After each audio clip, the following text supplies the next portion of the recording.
vidimo, Ema, tvoje pitanje. Može.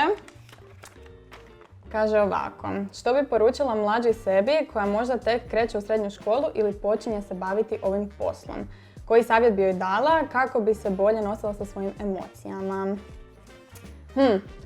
Ja bi sebi dala savjet da radim uvijek onako kako osjećam i da uvijek slušam sebe i nekako da me srce vodi i mislim da sam od početka i u srednjoj školi kad sam se krenula baviti, to jest čak krajem osnovne kad sam se krenula baviti s ovim svim, uvijek nevezano za sve komentare i šta su možda moji bližnji rekli i što su ljudi online pisali, uvijek sam radila kako sam ja mislila najbolje, kako sam se ja osjećala i nekako savjet koji bi si sad dala je da uvijek nekako slušam taj gut feeling koji svi mi imamo u nekim tim situacijama i da će sve ispast kako treba.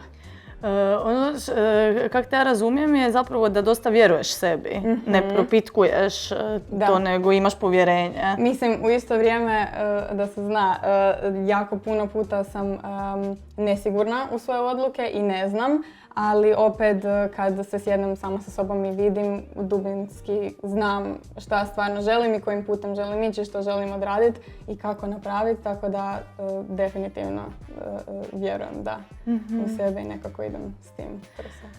Zanimljivo mi je ovo što si rekla da si oduvijek imala taj osjećaj koji si prepoznala da je to sad ispravno za tebe.